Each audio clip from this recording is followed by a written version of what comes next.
Oscar Fingal O'Flaherty Wills Wilde, 16th October 1854 to the 30th November 1900, was an Irish poet and playwright.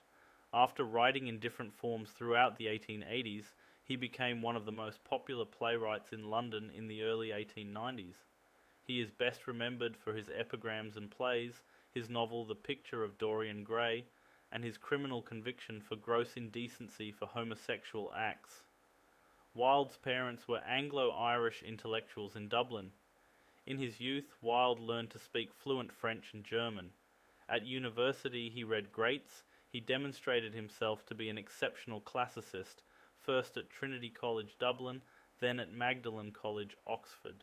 He became associated with the emerging philosophy of aestheticism, led by two of his tutors, Walter Pater and John Ruskin.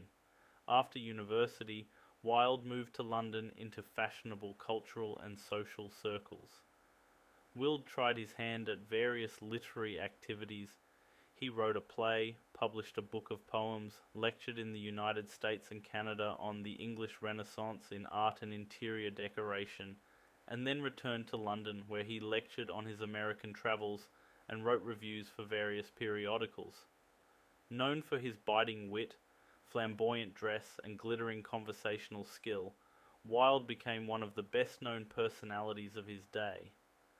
At the turn of the 1890s, he refined his ideas about the supremacy of art in a series of dialogues and essays, and incorporated themes of decadence, duplicity, and beauty into what would be his only novel, The Picture of Dorian Gray, 1890.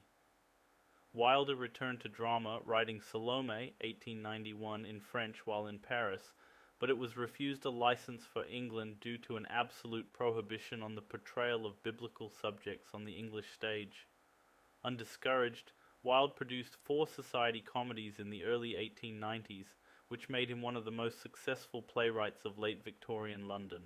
At the height of his fame and success, while An Ideal Husband, 1895, and The Importance of Being Earnest, 1895, were still being performed in London, Wilde issued a civil writ against John Sholto Douglas, the 9th Marquess of Queensberry, for criminal libel. The Marquess was the father of Wilde's lover, Lord Alfred Douglas. The libel hearings unearthed evidence that caused Wilde to drop his charges and led to his own arrest and criminal prosecution for gross indecency with other males. The jury was unable to reach a verdict, and so a retrial was ordered.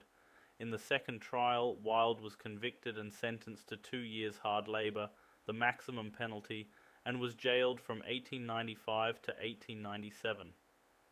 During his last year in prison, he wrote De Profundis, published posthumously in abridged form in 1905, a long letter that discusses his spiritual journey through his trials and is a dark counterpoint to his earlier philosophy of pleasure.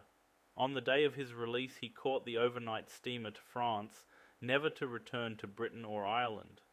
In France and Italy, he wrote his last work, The Ballad of Reading Gaol, 1898, a long poem commemorating the harsh rhythms of prison life. Thanks for watching. Don't forget to like this video if you enjoyed it, and subscribe for more new videos every day, because you never know, our next video could be just as interesting.